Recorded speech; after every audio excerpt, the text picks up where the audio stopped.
de la República, Pedro Pablo Kuczynski, desde Colombia, donde se encuentra asistiendo a esta cumbre tan importante de Iberoamérica. El presidente se ha referido, por supuesto, a lo que pasa en Venezuela. Es un asunto delicado que a todos nos preocupa. Y lo que plantea Pedro Pablo Kuczynski y el país es la activación de la Carta Democrática. ¿Qué es la famosa Carta Democrática que propugna el Perú? La Carta Democrática Iberoamericana no es un tratado, es un instrumento que permite precisamente excluir a los países cuyo, digamos, proceso democrático ha sido interrumpido por alguna razón. Se llama la atención, se busca, digamos, consensuar entre los demás países para que se pueda salvaguardar la democracia en aquellas naciones donde por alguna razón el proceso democrático se ha visto interrumpido. Esto es algo que está liderando el Perú desde hace varias semanas. El presidente Kuczynski, inclusive en su mensaje a la asunción del mando el 28 de julio, señaló el tema. Es decir, es una iniciativa del presidente Kuczynski, del Perú, y que creemos que es sin duda un acierto y que merece el apoyo ya de varios países. Ojalá que se pueda en realidad activar esta Carta Democrática y se pueda llamar la atención de lo que está pasando sobre Venezuela, a pesar de que hay, lamentablemente y como siempre, una parte del Congreso de la República del Perú, sobre todo el Frente Amplio, que o para quienes el asunto en Venezuela aparentemente no reviste la gravedad que para la mayoría de congresistas. Como ustedes saben, el día de ayer se aprobó una moción multipartidaria donde se llama la atención y se critica y se pide que las formas democráticas y el diálogo con la oposición se respeten y que la democracia vuelva a imperar. Esa moción del Congreso de la República, bastante, digamos, importante en términos de la declaración sobre principios, no fue aceptada y no fue firmada por el Frente Amplio de Izquierda, aduciendo una serie de razones. De los 20 congresistas del Frente Amplio, 13 se negaron y los demás simplemente desaparecieron. Algunos adujeron que se iban a una serie de reuniones o enfermedades o viajes o etcétera. En todo caso, lo que queda claro es que, por lo menos para muchos de nosotros, hay quienes están por la democracia en verdad y hay quienes están simplemente por sus propios intereses que tienen que ver a veces con quienes han financiado esas campañas políticas. Bueno, vamos a hablar de política esta noche, casi de manera exclusiva, y estamos ya con nuestro primer invitado, que es el congresista del Partido Aprista. Ha sido congresista varias veces por el Partido Aprista, ha sido presidente del Congreso de la República del Perú, ha sido presidente del Consejo de Ministros, es un norteño sagaz y es el ícono también de un partido político, es el congresista Javier Velázquez Quesquén, que nos acompaña en esta primera parte del programa. Javier, buenas noches, gracias por estar con nosotros. Gracias. Lo primero que valdría la pena comentar es lo que ha dicho el presidente Pedro Pablo Kuczynski con respecto a Venezuela, la moción que ustedes han firmado ayer y de alguna manera han liderado también en el Congreso, y la situación que preocupa a todos sobre lo que puede pasar en este país hermano. Bueno, primero diré que me parece muy bien que el presidente de la República, el procedimiento, él como por mandato de la Constitución, él dirige la política exterior. Es evidente que él se está sometiendo responsablemente a los protocolos que establece Cancillería cuando se ha solicitado, y también nosotros lo hemos pedido, de que se llame en consulta al embajador, que es una medida diplomática que tiene como propósito llamar la atención en un país donde, como tú lo has dicho, se están no solamente violentando los estándares democráticos. Y aquí cabe reiterar algo. Hay un principio universalmente reconocido, el de no intervención en los asuntos de otros países, pero este principio, como todo, tiene su excepción. Cuando hay grave violación a los derechos humanos, es evidente que los países no podemos voltear la espalda, los parlamentos no podemos voltear la cara. Ayer los congresistas de Frente Amplio han dicho que ahí se vive una democracia y que lo que se pretende más bien es interrumpir la democracia con una decisión del Parlamento de haber iniciado un juicio político al señor Maduro, por haber instrumentalizado no solamente al Poder Ejecutivo, sino al Consejo Nacional Electoral, al Poder Judicial, que están integrados por gente vinculada al partido de ellos, para impedir una expresión democrática y voluntaria del pueblo de ir a un referéndum que tiene como propósito revocar o recortar el mandato del señor Maduro. Pero en ese contexto, lo que hemos aprobado el día de ayer por una amplia mayoría es condenar estos hechos de violencia, de alteración del orden democrático. Cuando en un país se altera el orden democrático, ese nuevo escenario es el camino abierto para que los autoritarismos puedan violar derechos humanos. Hay gente, líderes políticos que están apresados de mucho tiempo atrás. Es evidente que hay una resistencia del gobierno del señor Maduro a que los ciudadanos mayoritariamente puedan poner en marcha una herramienta que la Constitución le provee, el cual es promover un referéndum revocatorio. De tal manera que el día de ayer se ha condenado estos hechos. El Parlamento peruano, democráticamente, ha aprobado esta moción, lamentando que algunos congresistas de Frente Amplio, que ayer, por la elección que se hizo de los miembros del Banco Central de Reserva, dijeron que había un golpe de Estado, sí, no dicen nada con respecto a lo que pasa en Venezuela, donde dicen que hay una democracia y que antes bien nosotros queremos entrometernos en ese proceso democrático. Dos temas. El primero es la cantidad de peruanos que en la actualidad están en Venezuela. Suman varias decenas de miles de compatriotas que viven allá y que por supuesto sobreviven y sufren las inclemencias de esta situación de coyuntura, digamos, tan penosa. ¿Ustedes están pensando contactarse con ellos? ¿Tienen relaciones de comunicación? ¿Están velando para que la Cancillería se preocupe por lo que pasa con nuestros compatriotas? Cancillería ya lo está haciendo. Inclusive tengo entendido que en la Comisión de Relaciones Exteriores ya se ha procurado un informe. Es evidente que tenemos que tener una preocupación por los hermanos peruanos que desarrollan alguna actividad en Venezuela o que están residiendo allá. Pero yo creo que la preocupación del Parlamento, siendo importante preocuparnos por nuestros connacionales, es por toda la sociedad venezolana que ve peligrar uno de los principios fundamentales de la democracia. Se altera la democracia, como te repito, los autoritarismos tienen cancha abierta para hacer lo que quieran con los ciudadanos, ¿no? Ahora, esto que tú comentas y que yo también señalé al principio con respecto a, digamos, la manera como Frente Amplio mira el proceso venezolano, es una constante de ellos.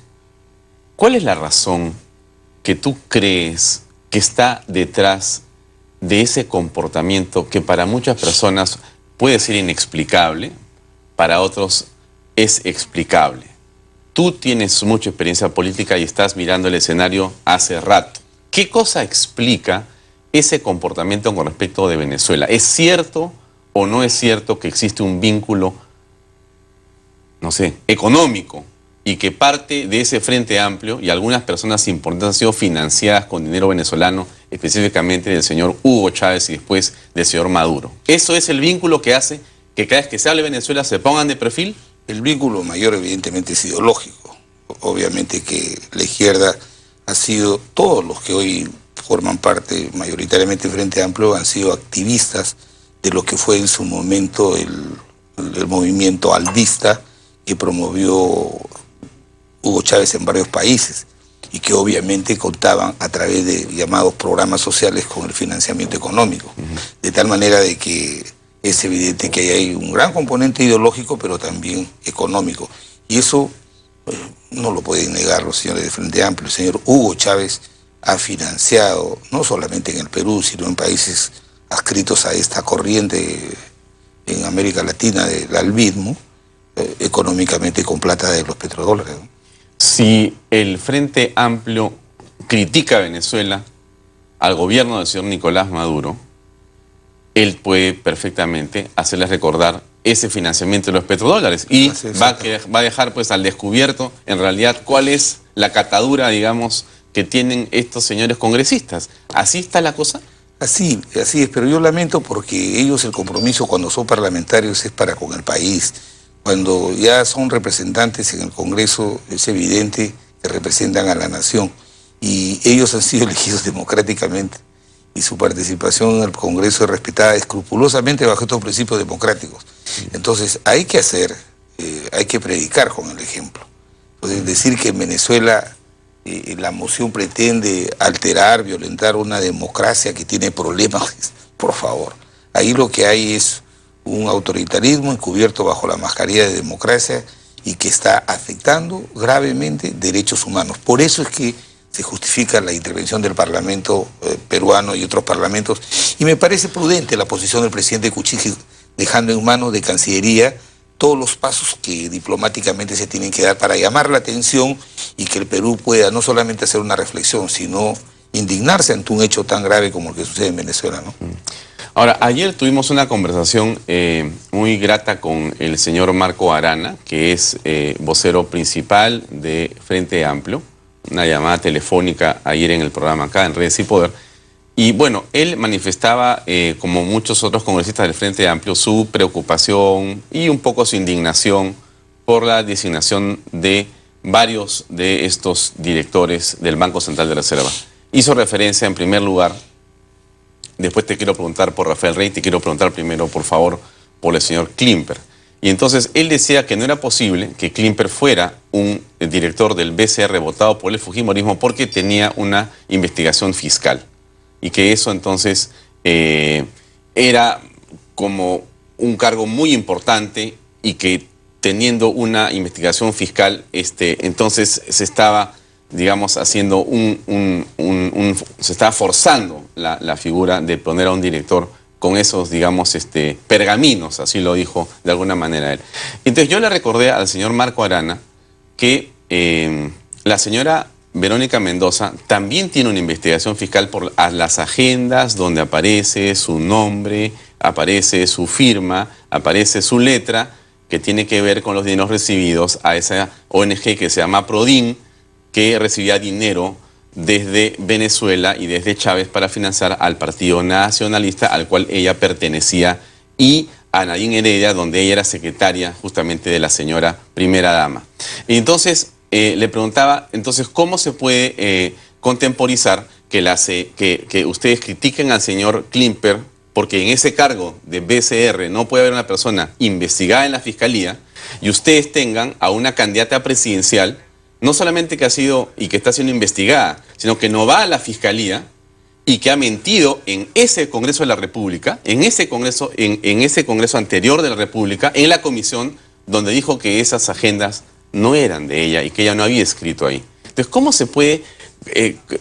¿cuál es tu opinión con respecto a este tema? Primero el tema formal y legal y luego el tema político. El tema formal y legal es que por mandato de la Constitución, de los 7 miembros del BCR, el Poder Ejecutivo designa a 4. Uno de ellos es el presidente, que es ratificado por el Congreso. Este Parlamento, al que se cuestiona esta designación, este Parlamento nunca observó a los 3 miembros, a los 4 miembros que hizo el Ejecutivo.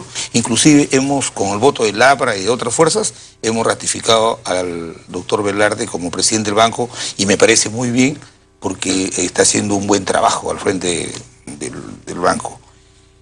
Pero la Constitución dejó a que 3 de estos miembros, o sea, la minoría, 3 de estos miembros puedan ser elegidos por el Congreso de la República con una mayoría calificada, o sea, 66 miembros.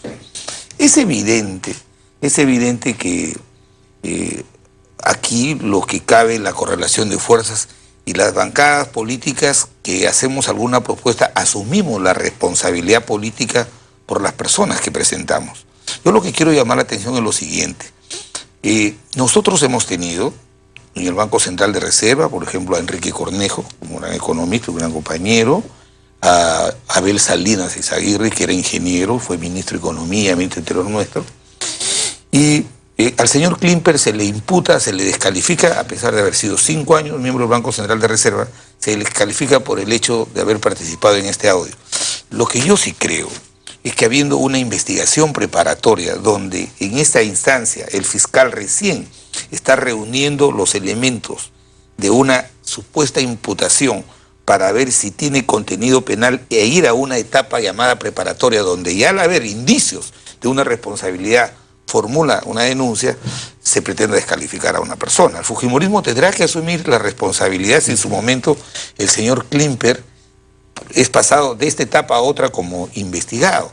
Pero sí me parece absurdo que yo podría decir, fíjense, la comisión que preside Salaverry del Fujimorismo, que va a investigar el tema de la refinería de Talara, va a llamar al señor Humberto Campodónico. Pero yo sería necio si yo descalificara al señor Humberto Campodónico conociendo su trayectoria profesional.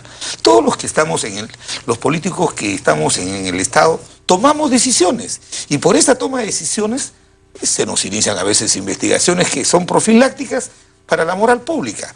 Pero eso de ninguna manera puede ser un impedimento. Yo he leído hoy día en algunos medios las observaciones que se hacen.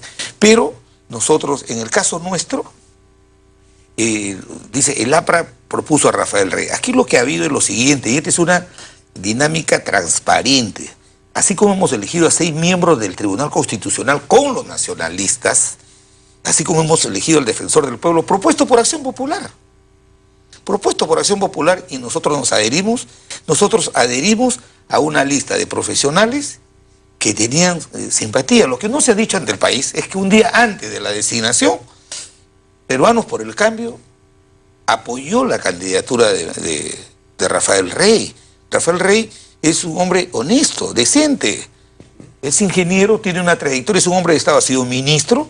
Él no era un experto en armas, ha sido un buen ministro de Defensa. Entonces, yo lo que sí creo es que todas las preocupaciones y especulaciones que pueden haber, yo tengo la seguridad que se van a disipar cuando se les vea el trabajo a ellos. Y nosotros, todos los que estamos en la función pública y especialmente en estos cargos de relevancia en el Estado, tenemos que tener muy claro que tenemos que garantizar la autonomía del Banco Central de Reserva, que es el contrapeso a quienes toman las decisiones en el otro sector, como en el caso económico en el Ministerio de Economía. De tal manera de que cada bancada asumirá la responsabilidad de las personas que uno propuso. Yo sí creo, en el caso nuestro, nosotros, no es verdad que se diga que se tomó la decisión de un momento a otro. Lo de Rafael Rey yo lo he llevado al ámbito de mi bancada y he sacado un acuerdo por unanimidad. Los 5 miembros de la bancada estuvimos de acuerdo en auspiciar su candidatura porque tenía respaldo inclusive de Alianza para el Progreso, que luego sus razones tendrán que se desistieron. Pero ese es en honor a la verdad. Y segundo, ¿de cuándo acá hoy día se llama la atención que el proceso es irregular? Porque no hay consultas, o sea, no se abre una audiencia. Si los que vamos a asumir las responsabilidades somos los parlamentarios. Entonces, es obvio que los señores del Frente Amplio, que utilizan este mecanismo de decir, hay que hacer una audiencia para evaluar a los candidatos, ellos habían propuesto a Humberto Campodónico, como cuando lo hicieron también y propusieron a Defensoría del Pueblo, propusieron a otro candidato y votaron por él. Eso es absolutamente válido y democrático. Pero yo creo que a las personas, como dice el aforismo bíblico, por sus obras hay que conocerlos. Entonces, hay que esperar que trabajen. Yo no creo que Rafael Rey sea una persona irresponsable, que lo que hay que ponga en peligro la línea que el banco tiene de independencia, de profesionalismo, de ser el contrapeso en el marco del respaldo que tiene nuestra economía. Por eso tenemos esa confianza y hemos votado por él.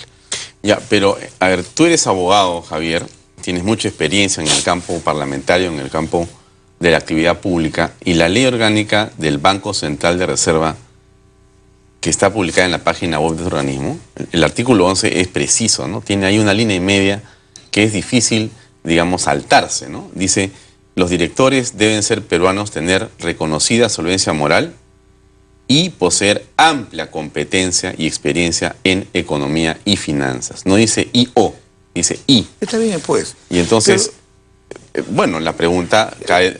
Mira, yo tengo para responderte, ¿no?, desde el punto de vista legal y desde el punto de vista político. Desde el punto de vista legal,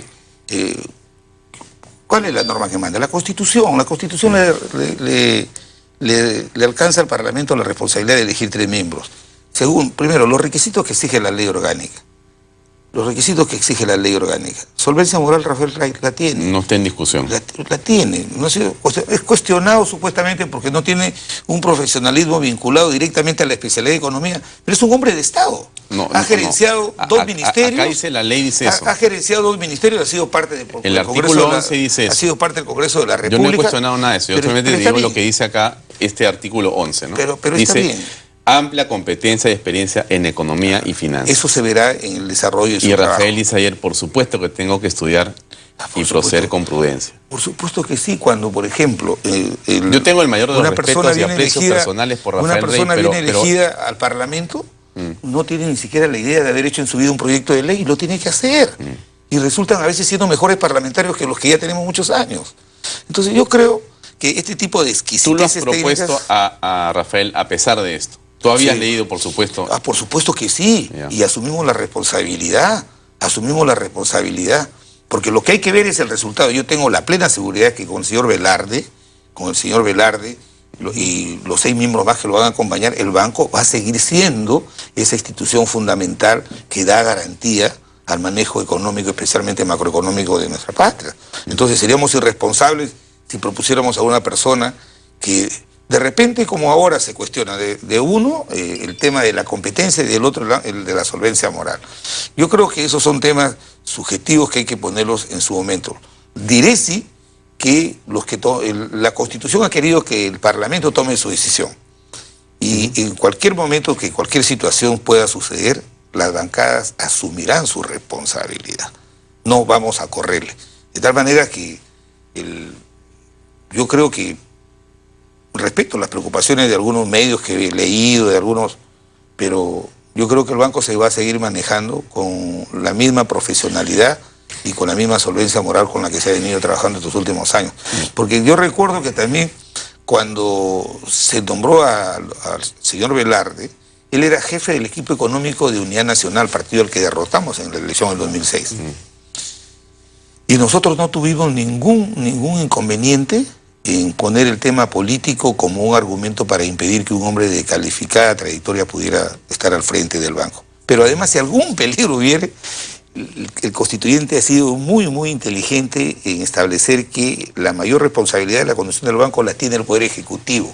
Por eso que 4 miembros son propuestos por el Ejecutivo y uno de ellos es el presidente, que además, al tener voto dirimente, en ningún caso se puede poner en peligro la política que el banco tiene que señalar y que tiene que estar acorde con en concordancia con la del Ministerio de Economía para lograr los objetivos, ¿no? La segunda parte de mi pregunta no me la contestaste, lo que se refiere a Verónica Mendoza, que no va a las citaciones que tienen que ver con la investigación de las agendas, donde su letra aparece ahí.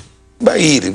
Yo creo que la señora Verónica Mendoza debe tener compromisos políticos y yo no creo que ella pueda ser renuente a un emplazamiento que le haga fiscal un juez. Si, como lo ha dicho, no tiene nada que ocultar, a pesar de lo que algunos medios han difundido, de que ella ha viajado varias veces a Venezuela en la época que pertenecía al Partido Nacionalista, que era una persona muy cercana a la señora Nadine Heredia. Inclusive el señor Gutiérrez, que es el que denuncia de las reuniones en su casa, ha declarado de que ella asistía frecuentemente. Hay que dejar que el fiscal y los jueces hagan su trabajo. Yo, como político y adversario de ella, no me atrevería ya a condenarla o a sentenciarla, porque me parece poco imprudente, ¿no? Bueno, ¿cómo ves los 100 días de Pedro Pablo Kuczynski, de Fernando Zavala? ¿Dónde está, digamos, desde tu punto de vista, el anuncio más importante? Si tú tuvieras que resumir de alguna manera, brevemente, cómo es la percepción que te dan estas primeros, digamos, chispazo de gobierno de Pedro Pablo, ¿cómo es que lo definirías? De verdad que estoy sorprendido y me comienza a generar una preocupación. No estás gratamente sorprendido. Estuve cuando se propuso a Fernando Zavala como primer ministro. Estuve cuando se armó el equipo de gobierno y cuando el presidente Kuczynski comencé a ver cómo él comenzó a proyectar la composición de su equipo ministerial y lo designó 15 días antes al primer ministro, 3 semanas antes, y conociendo la trayectoria profesional de Fernando Zavala, del ministro de Economía, del ministro de Trabajo y del propio Pedro Pablo Kuczynski, nosotros entendimos que en base a su experiencia, desde el primer día del gobierno iban a poner en marcha algo que los peruanos están esperando, que es más importante que todo, es un shock de confianza.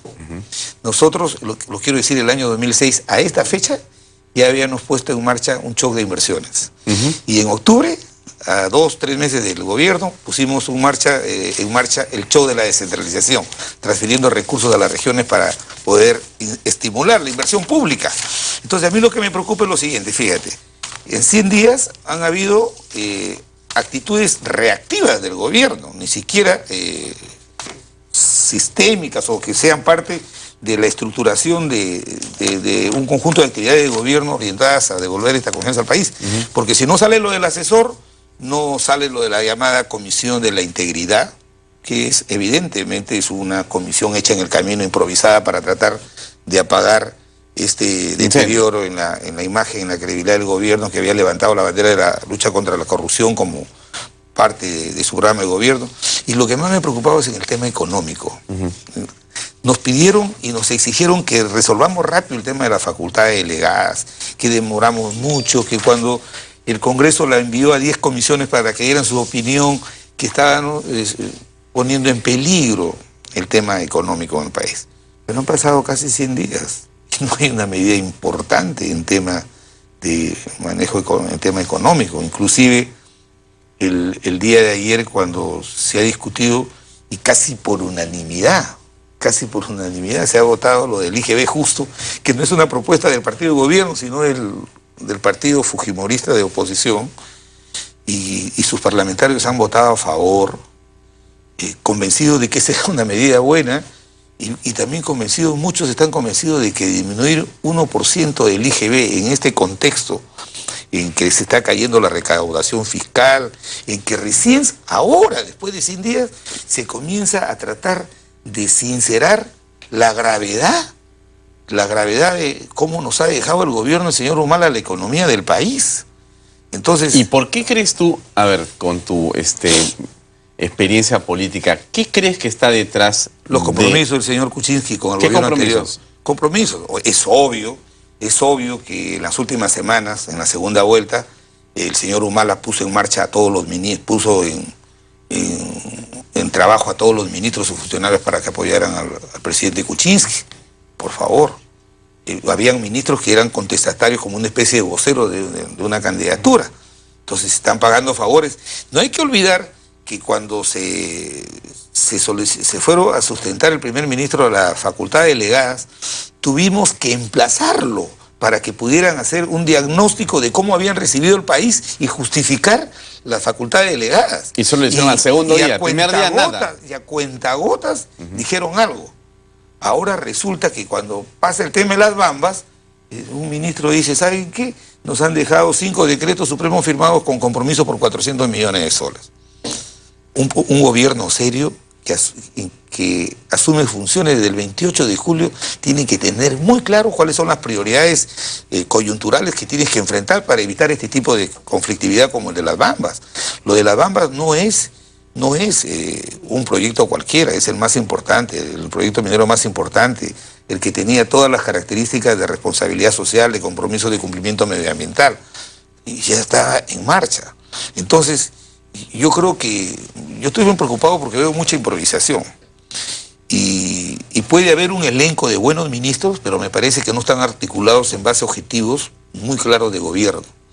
Entonces están actuando reactivamente, como por ejemplo ahora, todo el trabajo de esta Comisión de la Integridad de los 45 días va a estar solamente librado a mirar a quienes han nombrado de viceministros, de directores generales los ministros. Ayer acaban de licenciar al viceministro de Agricultura porque tiene una acusación por un delito grave, 9 años, y su coimputada está prófuga de la justicia. A ver, ¿cómo un ministro nombra de viceministro a una persona así? Tiene que tener una responsabilidad política.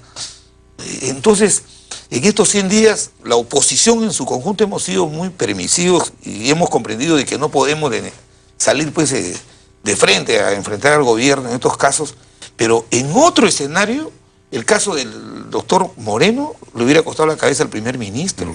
No se le puede echar la culpa a nadie, sino a quien designa a este tipo de funcionarios, este ministro de Agricultura. Inclusive ahora se conoce que hay un sujeto que tiene un conflicto por haberse apropiado de tierras en el proyecto Puyango-Tumbes y lo están nombrando director del proyecto Puyango-Tumbes. ¿Esos problemas los genera la oposición? No. Son erróneas decisiones tomadas por quienes asumen funciones y creen que pueden, cuando tienen un ministerio, pueden llevar al compadre, al amigo, o alguien que te puede facilitar las cosas de carácter personal y no el cumplimiento de objetivos, ¿no? Por eso creo que se van a entrampar en este tema de la Comisión de Integridad, y todos los 45 días que le han dado al ex defensor del pueblo, creo que va a estar solamente mirando quiénes son los viceministros y los altos funcionarios que han nombrado este gobierno, que están duramente cuestionados, ¿no? Una última cosa, Javier, ¿cómo ves esta ley o este proyecto de ley o esta discusión en torno a la reelección de los alcaldes, que está pronta a iniciarse en el Congreso de la República? En el quinquenio pasado, Mauricio Mulder tuvo una opinión a favor de recortar el mandato a un solo periodo de 4 años. Yo en el Pleno expresé mis razones por las cuales yo apoyaba que los gobernadores especialmente tuvieran 4 años y 4 años de reelección, y de luego viniera la alternancia. O sea, 4 años de descanso. 4 más 4. 4 más 4. ¿Por qué? Porque los gobiernos regionales son la dimensión al interior del país del gobierno nacional. Entonces, el Parlamento actuó reactivamente porque metieron preso a Álvarez, a Viaña de Tumbes, a Santos de Cajamarca. Entonces, 4 años, como creyendo que recortando el mandato la corrupción se iba a extirpar. No es así. Entonces, lo que hemos puesto en peligro son nuestros proyectos de mediano y largo plazo, porque eso va a significar que un gobernador regional, el alcalde de repente puede hacer una plaza, un parque, cuidar el tránsito, pero los gobernadores regionales no van a poder proyectar ningún, por ejemplo, proyecto de mediano y largo plazo, como por ejemplo una represa, como por ejemplo construir un hospital, porque lo que van a hacer es entrar y hacer la obra pequeña, confundirse con los alcaldes para hacer obra pequeña, porque son 4 años. Yo sí creo, mi posición personal, no de la bancada, es que me ratifico en lo que sostuve el quinquenio pasado. Yo creo que deben ser 4 años, 4 años adicionales, una reelección, y luego ir a la alternancia, que creo que sería lo saludable. ¿Y eso que tú piensas de convertirse en, digamos, un instrumento político para los próximos meses, implicaría que los actuales alcaldes pueden reelegirse una vez más? Ya, esa es otra discusión. Si hay una discusión porque se aplica la teoría de los hechos cumplidos, esto puede comenzar a funcionar a partir de las autoridades que se elijan después de la elección del año 2018. Pero tenemos que ir a reestructurar. Digamos, llegaría ese beneficio a los actuales alcaldes. No. ¿No le llegaría? No, yo estaría... ¿Tú crees que no? Yo estaría, o sea, debería funcionar, pero a partir del 18... Habría que forzar una disposición en la Constitución, una disposición para establecer que esta modificación, que si se aprobara este año, se ratifique el otro, le alcance a las actuales autoridades. Y eso sería discutible. Para evitar esa discusión, para no decir que queremos beneficiar a tal o cual persona, hacemos la reforma constitucional y esta comienza a operar a partir de las próximas autoridades que se elijan el 2022. Va a depender de la mayoría. A nosotros no somos mayoría, pero tenemos una opinión, y es mi opinión coherente con la que tuve en el quinquenio pasado cuando se hizo esta modificación constitucional. Muy bien. Muchas gracias, Javier, por acompañarnos esta noche en esta primera parte del programa. Muy amable. Amigos, vamos a una pausa comercial. Regresamos con Ricardo Vázquez Kunze para hablar de política, por supuesto, de la parte también comunicacional, cómo es que puede manejar el gobierno mejor lo que es la comunicación en esta parte del gobierno. Regresamos enseguida con más en Redes y Poder. Permiso.